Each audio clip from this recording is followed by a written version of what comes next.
commencer un petit peu la discussion par quelque chose qui m'a traversé il y a peut-être une vingtaine d'années quand je travaillais effectivement. Alors, j'ai commencé, moi, à travailler dans les IEFM, dans les SP. Donc, finalement, en France, c'est sur les sciences de l'éducation. Et quand on a commencé à travailler sur ces questions, on avait un corpus qu'on appelait nous Rédoc, qui était de dire, mais finalement, il faut comprendre des choses par les représentations. Sinon, on n'arrive pas à avancer. On a chacun des représentations qui peuvent être disciplinaires, qui peuvent être liées à notre métier, voire aussi, pourquoi pas, à la formation qu'on a suivie. Et si on n'est pas capable de comprendre ces représentations, on aura tous des méthodes différentes, peut-être des formes d'antagonisme sur les outils, et peut-être qu'on ne va pas cibler les mêmes compétences. Donc l'idée, c'est de dire, mais finalement, est-ce qu'on peut rentrer différemment? Il n'y a pas forcément une circularité, hein. On peut rentrer par les compétences, on peut rentrer par la méthode, on peut rentrer par les représentations. Mais finalement, si le mot d'ordre, c'est comprendre la circularité, et on le verra, comprendre aussi ce qu'on appelle l'économie circulaire, comment peut-on effectivement trouver le prétexte pour avoir le bon angle et effectivement comprendre de quoi on parle? On le verra parce que l'angle, ça peut être du point de vue des sciences de l'ingénieur, ça peut être du point de vue aussi des sciences humaines et sociales. Donc, il est important de voir comment nos représentations se sont ou non figées et comment elles évoluent. Je mettrai, je dirais, un point d'orgue sur la question des compétences, peut-être pour ceux qui ont lu le rapport Jouzel, hein, qui est un rapport en France qui a joué un rôle très important sur la question climatique et sur les compétences qu'on devait mettre dans les formations auprès d'un public de première année d'université. On retrouve bien aujourd'hui ce qu'on souhaite voir de plus en plus, c'est de comprendre les grands équilibres d'une approche et d'une vision systémique, saisir les grandeurs d'ordre, savoir mesurer, savoir avoir une vision du futur, et puis commencer à co-construire à la fois des solutions, des diagnostics avec des outils pour pouvoir agir en responsabilité. Donc c'est vrai que ces compétences, pour moi, elles sont très importantes parce que finalement, elles questionnent la circularité, elles questionnent l'économie circulaire. Alors pour peut-être avancer sur l'objet un petit peu de la discussion, sans vous faire un grand dessin, qu'est-ce qu'on met derrière l'économie circulaire? Ben, beaucoup de choses. Aujourd'hui, si on interroge même l'étudiant de première année ou même la personne qui travaille dans une entreprise, on retrouve tous ces concepts, hein, conception, valorisation, recyclage, gaspillage, responsable. On voit qu'il y a de l'écologie derrière, on voit qu'il y a du local, on voit que le déchet, vous l'appelez résidu, mais on voit qu'il est bien présent quelque part dans nos sociétés. Et la question qui pourrait se poser, c'est pourquoi avons-nous forcément besoin de parler d'économie circulaire? Est-ce que la circularité pourrait suffire? Et si on parlait de circularité, est-ce que ça ne serait pas plus simple finalement pour comprendre de où on part et de où on va? Et c'est un petit peu la question que je voudrais mettre à l'ordre du jour aujourd'hui. Je voudrais vous présenter ce que j'appelle moi des points d'achoppement. Pourquoi on peut être d'accord et pas d'accord et qu'est-ce qui fait sens, qu'est-ce qui ne fait pas sens? La première difficulté, c'est que si, dès le départ, on engage la discussion sur ce qu'est l'économie circulaire, on voit bien que c'est une économie parmi tant d'autres, hein. Et là, on déborde parce qu'il y a l'économie agricole, il y a l'économie durable, de l'économie financière. Finalement, on va dire que l'économie circulaire est une autre forme d'économie, une autre forme de cannibalisation de l'économie sur un concept. Moi, j'ai beaucoup débattu sur le terme durabilité, hein, pourquoi on dit économie ou développement durable et pourquoi on ne parle pas de durabilité, de soutenabilité. Je dirais la même chose pour la circularité. Le risque qu'on a aujourd'hui, c'est que dire que c'est l'économie circulaire, ça va renvoyer au corpus économique et on n'est pas tous d'accord sur ce qu'est un système économique, sur ses fonctions, sur ses objectifs, sur peut-être ce qu'on peut attendre d'un tel système. Et je vous ai mis ici la définition que nous, on a en France, hein, de l'ADEME, donc du ministère de la Transition écologique, et qui nous dit bien qu'on est quand même dans un système économique d'échange et que peut-être ce qui peut changer, c'est d'intégrer le cycle de vie et de comprendre qu'on doit minimiser les ressources qu'on va utiliser. Alors ça, c'est intéressant, mais si on regarde de plus près, ben, on s'aperçoit qu'on est en train de mimer un peu la nature. Ça veut dire que l'économie circulaire tente de reproduire ce qu'on voit dans les écosystèmes. Et on voit bien que les sciences de l'ingénieur y participent grandement, hein, avec plein de métaphores, hein, le métabolisme par exemple, les symbioses, les biocénoses, ce qui veut dire que l'économie circulaire devient un métamodèle dans lequel effectivement on va tenter de comprendre comment circuler en système. Alors on ne sait pas si ce système est clos ou ouvert, on verra que ça pose beaucoup de questions, mais finalement ça pose une question sur comment on voit la circularité dans des schémas qui restent pourtant très linéaires. Vous voyez, ma deuxième, mon deuxième graphique vert en dessous, il tend à montrer une circularité, mais finalement, on s'aperçoit qu'on part toujours de l'extraction d'une ressource et qu'on va toujours vers un déchet. Donc ça me pose des questions sur la manière de penser la circularité et peut-être qu'on n'est pas dans le bon corpus pour comprendre ce que signifie être dans cette circularité. Ce qui m'amène à ma deuxième pierre, mon deuxième point d'achoppement, c'est que si on parle des systèmes circulaires, le risque qu'on va avoir, c'est de tourner en rond.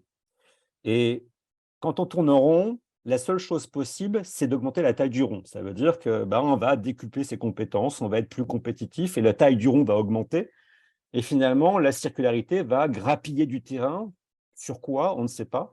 Est-ce que c'est sur minimiser les déchets? Est-ce que c'est sur peut-être l'urbanisation? On urbanise plus? Donc la question qui va se poser, c'est comment on doit transformer et traduire cette notion de circularité dans une logique où l'économie fait partie d'un tout, mais n'est pas forcément exclusive. Et vous voyez que je vous renvoie ici à la question d'encastrement. Si notre économie est bien encastrée dans la société, elle-même encastrée dans la sphère environnementale, ça voudrait dire qu'il y a finalement deux questions. La première, c'est est-ce qu'on est sur un système fermé ou un système ouvert? Et pour moi, il y a toujours débat là-dessus. On pourra m'expliquer qu'on peut boucler les boucles, hein, closing the loops, mais il y a toujours un débat sur ce qu'est un système ouvert et un système fermé. Et je vous amènerai à revoir ou à relire un article qui m'attend bien connu, hein, c'est l'article de Boulding de 66, The Economics of Coming Spaceship Earth. Pourquoi c'est intéressant? On a eu une première lecture de cet article avec l'opposition entre ce qu'il appelait la cowboys economy, cette économie qui consomme beaucoup, qui dépile beaucoup, qui a besoin de beaucoup de terre, de beaucoup d'urbanisme, à la spaceman économique, qui, elle, est plutôt liée par la parcimonie, la rareté, la réduction de la consommation. Mais si on regarde bien cet article, il commence à préciser ce qu'on appelle l'économie circulaire. Et à mon avis, il donne une approche extrêmement intéressante. Première chose, il nous rappelle que nos flux ne sont pas uniquement des flux économiques, c'est bien des flux de matière, des flux d'énergie, des flux d'information, et que tous ces flux sont soumis à l'entropie. Ça, c'est intéressant parce qu'on verra dans la décroissance, il y a un grand débat sur l'entropie et l'énergie, mais on ne le voit pas toujours sous la forme de la matière et de l'information. Et là, on voit tout de suite que la perte d'information peut être extrêmement importante dans la connaissance pour essayer de comprendre comment améliorer cette circularité. Moi, je prends souvent l'exemple des savoirs des peuples autochtones qu'on a souvent mis de côté, qu'on redécouvre aujourd'hui. C'est un savoir qu'on a perdu, qu'on est en train de redécouvrir. C'est une forme d'entropie, finalement, dans la circularité, qui pourrait montrer qu'on a besoin, effectivement, de redécouvrir ce concept. Et donc, finalement, quand on regarde l'article, il y a deux notions qui me paraissent extrêmement intéressantes. La première, c'est de dire nos économies sont des économies de flux. Et c'est extrêmement grave parce qu'on n'est pas capable d'intégrer les stocks dans cette forme d'économie. Si on faisait l'appareillage, on dirait que consommation, production, importation, exportation ne sont que des flux. Et finalement, où sont les stocks? On a l'impression qu'on peut toujours avoir des stocks illimités et on comprend que l'approche de Boulding est bien de montrer qu'il y a des stocks dans ce système. Et puis, deuxième concept, c'est le concept de durabilité des produits. À mon sens, c'est pratiquement l'un des premiers articles en économie qui nous parle de durabilité, qui nous dit comment rendre ces produits plus durables et quelles questions ça pose. Alors moi, j'avais relevé une phrase dans cet article qui me paraissait extrêmement intéressant parce que c'est la pierre d'angle de la décroissance, c'est que Boulding dit clairement il faut réduire notre consommation. Et pour lui, ceux qui n'ont pas encore compris ça, ce sont les économistes, qui ne peuvent pas comprendre qu'on doit réduire de la consommation et finalement de la production. Donc, il est assez pessimiste sur la vision de nos économies, mais en même temps, il nous dit bien vers quoi on doit tendre, réduire la taille de nos économies. Ça veut dire qu'une économie, si elle est circulaire, elle ne peut aller que vers sa réduction de sa taille. C'est ça qu'il y a à prendre en compte ici, et la décroissance donne finalement ce premier enseignement. La deuxième notion de circularité, c'est celle de Barry Commoner. Vous voyez, on est encore dans l'écologie, on n'est plus forcément dans l'économie, avec Closing the Loops. On se rappelle que Commoner introduit ces 4 lois de l'écologie. Toutes les parties du complexe sont interdépendantes, la matière circule, se retrouve quelque part, la nature en sait toujours plus que normalement, et il y a effectivement la notion de don gratuit. Ça n'existe pas si on regarde ce qui nous entoure. Il y a toujours quelque chose qui nous coûte quelque chose et des gains quelque part. Et pour moi, c'est intéressant parce que ça voudrait montrer que derrière la circularité, il y a quand même l'idée que l'écologie doit jouer un rôle fort, un rôle moteur. que la question environnementale doit primer sur la partie économique. Donc finalement, et c'est là où on rejoint la première idée de cette décroissance, sa première définition, hein, il faut réduire notre consommation et notre production. Et donc, ça voudrait dire que si on imagine une économie circulaire, on ne peut pas l'imaginer autre qu'une économie qui prône la réduction de la consommation et de la production. Donc ça, c'est un point important, mais ce n'est pas forcément suffisant pour aller plus loin. Et c'est pour ça que je me permets d'introduire un troisième point d'achoppement. Si la circularité doit être déconnectée finalement de l'économie, ça en fait un principe clé, au même titre que plusieurs principes, le principe de résilience, le principe de convivialité, le principe de circularité, finalement, ils rentrent non pas en concurrence, mais ils rentrent dans une forme d'antagonisme avec différents types de principes. Je prends un simple exemple, mais on s'est aperçu très vite, en travaillant sur ces questions de modèle d'économie circulaire, que faire de l'éco-efficience, ça peut être contraire à faire de la résilience. C'est très difficile d'aller dans le même sens avec ces deux principes. Donc, si on a introduit la circularité, on va introduire une troisième forme d'antagonisme. Et là, on peut aller très loin sur la notion de circularité au sens économique. Je vous ai mis 3 exemples qui me paraissent être aujourd'hui un petit peu l'histoire, comme on dit, les étapes qui nous font parler d'économie circulaire.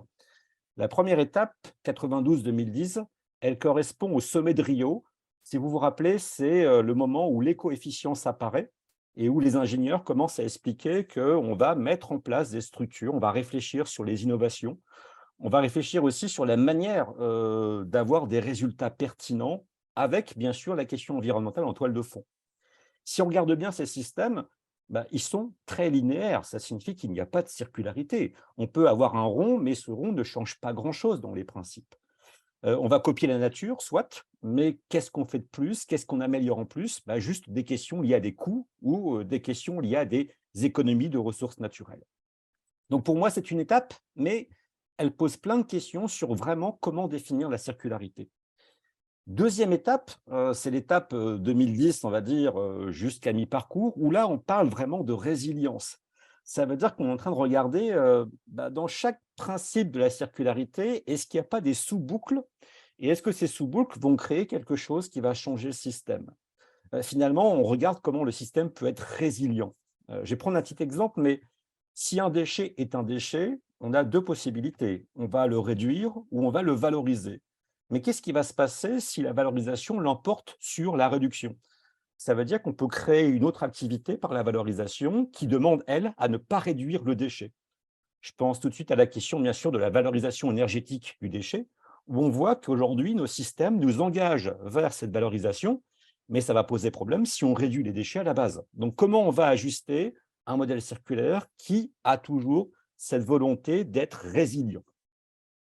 Et enfin, pour moi, peut-être, c'est là où on engage un changement radical, peut-être dans le paradigme, c'est que si votre économie circulaire devient plus complexe, plus récursive, autrement dit, je répare, je réutilise, je recycle, ça veut dire que finalement, on ouvre plein de nouvelles boucles très dynamiques, mais qui auront pour fonction de nous mettre en lien avec des acteurs. Et pour que cette économie-là fonctionne, il faut de la proximité, il faut de la coopération. Et on le verra, la relocalisation des systèmes de production est un enjeu énorme. Ce n'est pas uniquement un enjeu uniquement sur les gaz à effet de serre, c'est un enjeu pour comprendre toute la complexité de ces boucles récursives.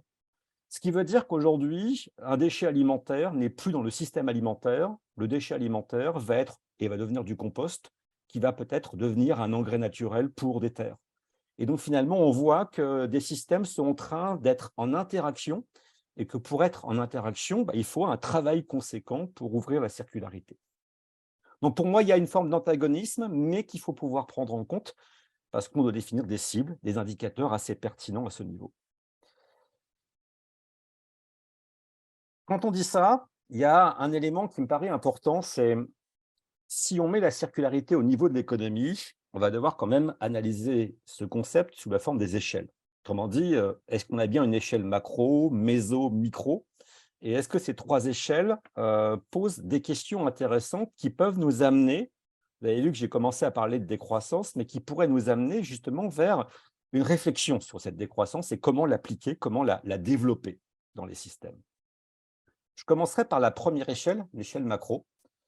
Elle me semble extrêmement importante. Pourquoi? Ben, si on revient sur cette échelle, et c'est mon quatrième point d'achoppement, voilà ce qu'on voit aujourd'hui. L'échelle macro, c'est une échelle des fonctions économiques. Ça veut dire qu'on a la fonction extraction, la fonction production, la fonction commerce, la fonction consommation, la fonction déchet. Première chose, le déchet devient une fonction économique. Et je vous le montre ici parce que le commerce des déchets est un commerce luxuriant. Ça rapporte énormément et certains pays aujourd'hui, je pense à la Turquie, rachètent beaucoup de métaux à l'Europe, les retraitent, les recyclent et les revend à l'Europe. Donc ça veut dire que les déchets sont devenus un véritable commerce et ce commerce est une fonction économique par excellence. Malheureusement, ce modèle-là des fonctions bute sur une contrainte extrêmement forte, c'est la contrainte des limites planétaires. Et quand on regarde les 3 étapes des limites, 2009, 2015, 2022, on voit bien qu'un tel modèle, poussé à l'excès, et c'est bien la question qu'on a aujourd'hui, c'est qu'il n'y a pas de juste milieu dans les fonctions économiques. Quand on extrait en quantité importante. Quand on produit en quantité importante.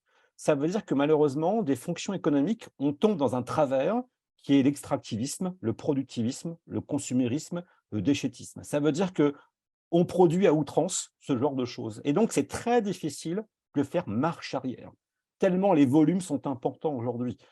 Si on regarde les extractions, aujourd'hui sur le lithium, par exemple, quand on regarde les extractions, mais elles sont phénoménales, les quantités sont énormes. Donc, comment on arrive à aller au-delà de ceci et à réduire cette question à comment faire? Pour moi, il y a 2 choses. Première chose, ça montre ici un excès de marchandisation, un excès de capitalisme. Et donc, si on laisse faire, on sera dans le gigantisme absolu. Donc, l'économie circulaire sera dans les mains d'un système qui, lui, a besoin de s'étendre. Et je vous ai mis la question qui me revient toujours. Il y a un fort débat dans l'économie circulaire et dans l'économie tout court sur la question du calcul du PIB. Et moi, je continue à dire que le PIB, ce n'est pas la question, c'est la taille de l'économie. Si votre économie est marchandisée à outrance, sa taille va être démesurée. Et elle aura tendance à extraire le plus possible, à produire le plus possible, à consommer le plus possible. Donc, ce n'est pas un indicateur qui pose problème pour la décroissance finalement, c'est la taille de l'économie. Comment on réduit cette taille qui est aujourd'hui démesurée? Je mets quiconque à l'épreuve de la réduire, c'est extrêmement compliqué de toucher à ce point-là. Il est extrêmement sensible. Et pour moi, c'est le deuxième point de la décroissance. Ça veut dire qu'il faut réduire la consommation, il faut réduire la production pour restaurer une empreinte environnementale, pour restaurer l'environnement et le remettre à sa place. Alors, quand je dis ça, le premier débat, c'est bien sûr l'extraction, c'est l'extractivisme. C'est là où le débat doit se former et se conjuguer. Et il y a quelques exemples aujourd'hui qui montrent bien qu'il y a des pays qui commencent à réagir. Je vous rappelle que le Mexique a décidé de nationaliser ses mines de lithium, une première dans l'extraction, et que certains territoires français qui ont découvert de lithium commencent à refuser d'extraire ce lithium, parce que les citoyens n'ont pas envie, effectivement, de voir les conséquences environnementales d'une telle chose. Chez nous, ça se passe dans l'Allier. On a découvert une mine de lithium extrêmement importante et on voit comment les gens se mobilisent pour empêcher l'extraction. Donc, il y a vraiment un point d'achoppement sur nos échelles parmi ces limites. Alors, il y a plein d'exemples, je vais passer très vite, mais c'est pour vous montrer les flux. Quand on regarde les flux aujourd'hui de déchets, ils sont monstrueux, et monstrueux avec certains pays. Ça peut être la Turquie, ça peut être l'Inde, ça peut être la Chine, ça peut être la Suisse. Même au sein de l'Europe, finalement, nous importons et nous exportons des déchets. Ce qui montre bien qu'on est un petit peu, on ne sait pas vers quel tir se tourner parce qu'on est embêté par la manière de penser. Donc finalement, les flux en disent long sur nos sociétés, sur la circularité, mais ils ne sont pas suffisants pour comprendre finalement qu'est-ce qu'il y a derrière ces flux. Et vous voyez que derrière cette face immergée, on voit bien tout le débat aujourd'hui dans l'économie circulaire, il est porté sur les métaux et plus sur l'énergie fossile, avec un débat sur la sécurité. Est-ce que finalement on est capable d'imaginer une économie circulaire avec une high-tech, autrement dit une haute technologie, avec le tout électrique, si on n'est pas capable d'avoir une sécurité sur les matières critiques qui vont entrer dans le système. Je rappelle que le 16 mars, l'Europe a formulé une forme de régulation des métaux critiques. Et dans cette régulation, il y a des pourcentages qui sont donnés pour sécuriser finalement les secteurs du futur. L'éolien, les batteries pour les voitures électriques deviennent des enjeux fondamentaux dans la question de la circularité. Donc on voit bien que cet exemple-là montre bien que les flux ne sont pas suffisants, il faut penser les stocks et que dès qu'on parle de stock, Les flux ne sont que des sorties dans le système et pas des entrées. Donc, on doit vraiment regarder autrement la manière de penser cette circularité. Je pourrais vous montrer un deuxième exemple, c'est tout ce calcul qu'on fait aujourd'hui sur ce qu'on appelle la consommation matérielle domestique, comparée au PIB ou à l'empreinte matérielle. Bah, on voit bien aujourd'hui ce qui se passe dans les systèmes et on voit bien que le grand débat, c'est de ramener la consommation à une donnée qui ait du sens dans nos sociétés. Et il n'y aura pas de basculement de la production s'il n'y a pas de basculement de la consommation à ce niveau. Donc on voit bien que la question des indicateurs, même en économie circulaire, c'est un enjeu. Et si on est capable d'avoir une empreinte matérielle, on est capable d'aller très très loin dans les causes et les conséquences de ce système. Il y a bien sûr la deuxième échelle, l'échelle méso, qu'on voit davantage aujourd'hui, puisqu'on en parle beaucoup sur les territoires. C'est la question des symbioses, c'est la question des parcs éco-industriels, voire des villes circulaires, puisque les villes maintenant développent cette forme de circularité. Alors, c'est intéressant parce qu'on voit bien ce qui se passe de plus en plus. On avait dit au départ que 92, c'était effectivement la lancée de l'éco-efficience finalement. La lancée de cette idée que l'écologie industrielle apportait des solutions technologiques, également au niveau des organisations, basées sur l'éco-efficience. On voit tout ce qu'on a appris grâce aux symbioses. Kallenborg a été souvent le prototype qui a vendu la symbiose, avec le déchet est une matière première, des profits qui soient à la fois économiques et environnementaux, et puis bien sûr une collaboration extrêmement fine entre des acteurs de proximité. Il faut bien imaginer que ce monde-là, ce n'est pas le monde rêvé. Si un jour vous avez visité Kallenborg ou une symbiose, on n'y passe pas ses vacances. C'est quand même des pipelines, des industries.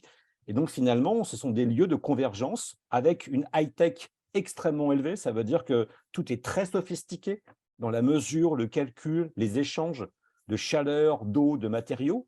Donc finalement, on a un système qui est collaboratif, on a un système qui développe bien sûr la proximité, mais qui en même temps est un fort enjeu, puisque l'enjeu est technologique avant tout, et puis lié au type d'organisation qu'on peut développer.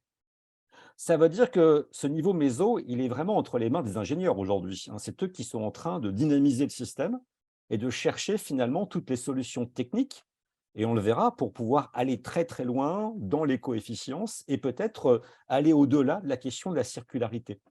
Si vous regardez bien, il y a deux grands enjeux ici, celui des métriques, comment on va chercher à mesurer, quels indicateurs on va montrer qu'on est éco-efficient, ça c'est le grand débat. Et puis deuxième débat, c'est la circularité en termes de cycle de vie. Combien de fois on peut recycler un produit dans le système? Est-ce que c'est bon pour le système?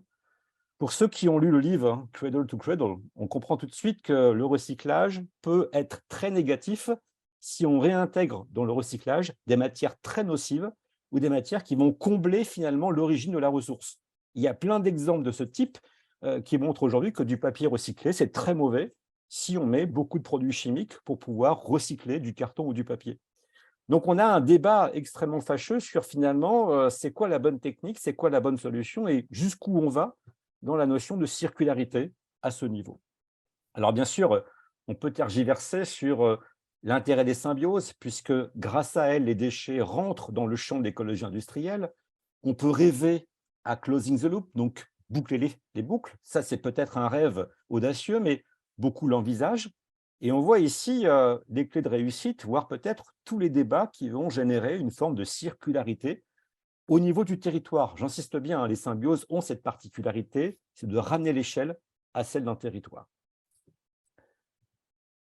Troisième niveau, c'est l'échelle micro. Et là, on voit bien qu'on est à l'échelle de l'entreprise, celle voire du consommateur. Et on voit aujourd'hui vers quoi on pousse dans l'économie circulaire. Et c'est mon septième point d'achoppement, c'est qu'en fait, finalement, l'économie circulaire, elle oblige à refondre toutes nos activités que l'on connaît depuis des années. Avant, on présentait l'entreprise avec sa fonction logistique, sa fonction financière, sa fonction de production. Et aujourd'hui, on s'aperçoit qu'une entreprise, c'est un système de boucles, de cascade de boucles. Ça veut dire qu'un sous-traitant peut amener une technologie, peut apporter une collaboration technique. Le high-tech est très, très proche de ceci. Et donc, finalement, quand on prend l'exemple de la Fondation MacArthur, qui prône effectivement l'économie circulaire, on a d'un côté la gestion des ressources limitées, et on comprend l'impact de l'économie circulaire, réduire, notre consommation de ressources, de l'autre, la valorisation énergétique qui passe par les ressources renouvelables. Et effectivement, quand on regarde la vision de l'ADEME, je dirais de beaucoup de structures aujourd'hui sur l'économie circulaire, on commence à définir finalement les trois pans, les trois grands domaines de la circularité: les producteurs, ceux qui offrent finalement, ceux qui demandent, les consommateurs, et les acteurs qui se sont spécialisés sur la gestion des déchets. Et dans tout ça, on définit des piliers, des grandes fonctions qui vont nous servir effectivement à mieux comprendre comment implanter sur un territoire cette question de la circularité et comment les acteurs deviennent, bien sûr, sur un territoire, les fers de lance de l'économie circulaire. Alors, ça pose plein de questions sur la manière de concevoir ceci. Là, j'ai pris un exemple parce que c'est celui que nous, on traite aujourd'hui. Le modèle de Michelin sur les 4 R, réduire, réutiliser, recycler, renouveler. Et on voit que si on analyse finalement ce modèle à la loupe des 7 piliers, on voit que ça pose des questions sur, d'une part, l'éco-conception. Est-ce que c'est elle qui doit primer? Moi, ce qui me gêne beaucoup, c'est que si on laisse cette clé d'entrée, ça veut dire que tout est lié par la technologie, par la manière de concevoir le produit. Est-ce que ça doit être la première clé d'entrée? Ça, c'est un débat qu'on pourrait avoir. La deuxième, c'est finalement l'éco-conception mène au mode d'organisation. Moi, j'aurais préféré qu'on réévalue d'abord le type de bien et le type de besoin. C'est, à mon avis, le premier axe avant de faire une éco-conception. Et donc, finalement, ces 7 piliers que j'évoque ici, hein, qui passent par l'économie de la fonctionnalité, qui passent par la réparation, jusqu'au recyclage, elles posent des questions sur est-ce qu'on a vraiment, dès le départ, réévalué les besoins d'une société, et est-ce que la circularité est un principe clé sur lequel on va s'appuyer? Alors nous, on est en train de travailler aujourd'hui sur un projet qui s'appelle Y-Cycle, donc 2022-2027, dans lequel, effectivement, Michelin cherche à extraire le PET des vêtements. Hein, vous savez, c'est vos doudounes hein, qui contiennent des produits chimiques. Et on veut extraire le maximum de PET pour les réinjecter dans le pneumatique et limiter la consommation de caoutchouc. On voit bien ici jusqu'où peut aller une approche micro, bâtie sur du high-tech, puisque le high-tech est très présent. Donc, il faut innover. Innover veut dire extraire le maximum de PET d'un vêtement, sinon ça coûte beaucoup trop cher, finalement, dans la structure. Et on voit que tout le débat qu'il va y avoir autour de ce système, c'est un débat, bien sûr, qui parle avant tout d'éco-efficience. Si on comprend bien l'idée, c'est que l'économie circulaire, si on s'y engage, ne doit pas ne pas nous permettre d'atteindre les objectifs qu'on avait avant. C'est ça la grande difficulté. On veut faire mieux, mais toujours mieux qu'auparavant. Et peut-être que c'est là, il faut accepter que la circularité nous amène à faire un peu moins bien, parce qu'on doit accepter que moins bien rentre finalement dans le système. Alors, j'ai essayé d'être assez rapide parce que ce qui m'intéresse le plus aujourd'hui, c'est comment on arrive à partir de là et à penser la décroissance. Est-ce que c'est possible d'imaginer une économie circulaire prônée par la décroissance? Qu'est-ce qu'on doit imaginer? Sur quels peut-être garde-fous il faut faire extrêmement attention et peut-être quels sont les piliers qui ont du sens? Si je fais un court résumé de ce que je vous ai montré à l'instant, à mon avis, il y a quand même un basculement qu'il faut quand même bien comprendre. Au-dessus, vous avez les 2 cercles de la circularité, l'un qui est macro, l'autre qui est méso-micro, hein, c'est les 2 qui sont juste au-dessus, qui vous rappellent finalement ce que j'ai dit précédemment. On voit bien que dans le premier cercle, il y a une seule motivation, ça va être de réduire cette taille de l'économie. Il n'y a pas le choix. Il faut parvenir à moins consommer, à moins produire, à moins transporter, parce qu'il y a des choses qu'on ne mesure pas aujourd'hui. Je pense bien sûr aux gaz à effet de serre, je pense à plein de choses qui malheureusement ne sont pas dans les calculs et qui posent des questions. Donc il faut arriver à réduire et à faire moins, ce qui n'est pas forcément évident. Le deuxième cercle, c'est de se dire, admettons que les 7 étapes qui parlent de recyclage aient du sens, manifestement, on ne part pas du bon pied. Ça veut dire qu'on peut faire de l'éco-conception, mais l'éco-conception sans une analyse fine de ce qu'on veut, quel type de besoin, quel type de contraintes on a, n'a pas beaucoup de sens, finalement. Et c'est pour ça que je m'appuierai sur un travail qui a été fait par Osvaldo Pironi en 2002, qui est peu connu, hein, c'est ce qu'il appelait les 6 R. Donc il est italien, hein, donc vous retrouvez finalement les 6 grandes, hein, réduire, réévaluer, redistribuer, reconstruire, réutiliser et recycler. Et c'est intéressant parce que ce travail d'Osvaldo Pironi, il a servi à la charte consommation et style de vie qui a été présenté au Forum de Rio de Janeiro par les ONG. Autrement dit, les ONG ont proposé ce petit modèle de réflexion sur ce que devait être la circularité. Alors, autrement dit, c'est resté beaucoup dans les hémicycles des ONG, mais Pironi, en revenant chez lui, il a commencé à créer un petit groupe en Italie sur la décroissance. Il a échangé avec Serge Latouche, l'un des piliers de la décroissance en France, et Serge Latouche a commencé à structurer autour de ces 6 R, ce qu'il a finalement appelé les 8 R. Et dans la vision de Latouche, la notion de réévaluation est extrêmement forte, elle est extrêmement importante. Quand je dis réévaluer, ce n'est pas uniquement réévaluer ses besoins. Bien sûr qu'on parle des besoins essentiels, mais c'est réévaluer au regard de ce que l'on connaît aujourd'hui, donc des contraintes qu'on a. Ça veut dire que le changement climatique, la Covid, qu'on a bien sûr subi, doit nous amener à réévaluer et à réévaluer un grand nombre de choses. Alors bien sûr, les besoins sont peut-être les premières choses. A-t-on réellement besoin de quelque chose? Doit-on réellement être propriétaire d'eux, donc acheter ce bien? Peut-on le louer? On voit tout le débat, bien sûr, sur l'économie de la fonctionnalité. Et je m'interroge toujours sur le fait qu'on ne devrait pas attendre la 3e étape pour parler de fonctionnalité. On devrait d'abord en parler dès le début. Ça veut dire que je préfère l'usage que la valeur d'échange, donc je n'ai pas à acheter, je vais consommer par rapport à l'usage que j'en fais. Et ça, c'est un véritable changement de paradigme. Ça veut dire que ça prend du temps. Il faut éduquer, il faut sensibiliser. Je rappelle que chez nous, on a mis 15 ans pour trier nos déchets en France. Donc, il faudra aussi peut-être 15 à 20 ans pour que les gens comprennent qu'il ne faut pas acheter, mais qu'il faut peut-être louer, qu'il faut utiliser ou réutiliser, mais que la réévaluation, finalement, fait partie et constitue la première étape, est une étape décroissante, mais c'est aussi une question de bon sens. Moi, je rappelle toujours que la décroissance, elle est très pragmatique. Il n'y a pas forcément d'idéologie. Elle est pratique parce qu'elle part du constat qu'on fait aujourd'hui. Si on doit réduire notre consommation, si on doit réduire la production, ça ne peut passer que par une forme de réévaluation. Et vous voyez que tout ce débat-là nous rapporte à la restructuration, à la relocalisation. Et je finirai sur 2 choses, peut-être pour bien préciser un petit peu ce que j'entends ici. Quand je dis réévaluer, ça veut dire que chaque grand air va devoir reposer sur des principes. Ces principes, il n'y a pas à discuter. Ils devront s'imposer ou on devra finalement les discuter pour qu'ils aient un sens. Quand je dis réévaluer, pour moi, la première chose, la réévaluation se fait sur le principe de l'empreinte environnementale. C'est la première chose à définir. Quelle est l'empreinte qu'on laisse aujourd'hui dans tout ce qu'on va produire?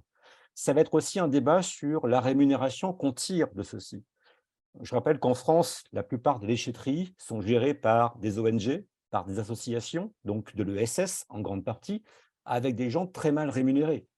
Ça veut dire que parler de déchets et avoir des gens qui ont juste le salaire minimum pour vivre pose réellement une question. Donc, il faut un revenu universel dans la réévaluation. Quand on parle de sobriété, ce n'est pas uniquement de l'énergie, c'est être sobre dans tous les travers de la société, donc moins consommer au sens général, et puis introduire des principes comme la solidarité ou la convivialité. Et vous voyez que dans le réencastrement finalement de l'économie circulaire, la deuxième question, c'est la relocalisation. Si on réévalue, derrière tout de suite, on doit relocaliser.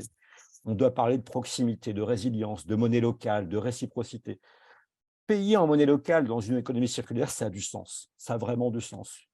Si elle reste monétaire, au sens euro du terme ou dollar, ça n'a aucun sens de relocaliser. Et donc, l'idée, c'est que la décroissance commence à intégrer une série de principes dans ces 8 R.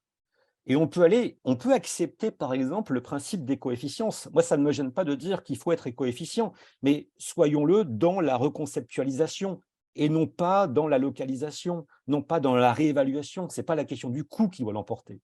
Elle n'est pas présente à ce niveau. Et donc, on peut imaginer des principes de responsabilité. Pour moi, réparer, c'est un principe clé chez le producteur.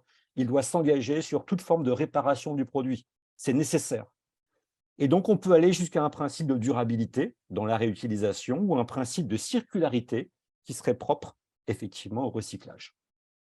Donc, si vous comprenez bien l'idée, c'est que la réévaluation est la première chose à faire.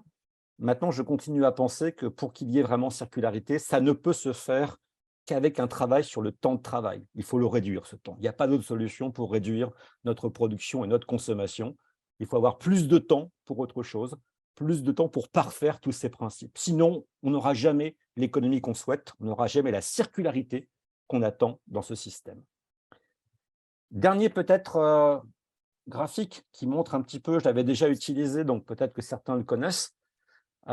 L'idée, c'est que finalement, la décroissance, elle intègre des leviers. Et oui, mais levier vert, c'est un petit peu le débat qu'il y a aujourd'hui. Il faut pouvoir arrêter d'exporter et d'importer tout ce qui est inutile. Et donc, la relocalisation est une clé forte aujourd'hui. Il faut arriver. Je ne parle pas de localisme, hein. Ce n'est pas l'idée d'être national ou nationaliste. C'est de comprendre que relocaliser est la première stratégie aujourd'hui face au changement climatique. Et que finalement, réduire, bah, c'est la première logique de la décroissance, réduire la taille de l'économie en jouant sur la production, sur la consommation. On retrouve bien sûr le réutiliser, recycler sur les déchets et bien évidemment, la question de la réévaluation. Si vous regardez bien, réévaluer, ça va jusqu'à la question de l'extraction, hein. Comment on extrait? Quel regard on a sur les populations qu'on a très souvent expropriées par l'extraction?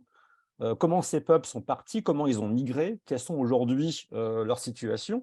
C'est toute cette question que pose la décroissance et qui va bien au-delà finalement de la notion de croissance ou de système économique, puisqu'on pose clairement aujourd'hui comment nos pays du Nord, en grande partie, ont été amenés à extraire une grande partie des ressources du Sud ou du Nord en même temps, et à avoir un système derrière qui est profondément inégalitaire et qui pose de sérieux problèmes sur peut-être des droits de l'homme ou des choses qu'il faudrait réintégrer dans la notion de circularité.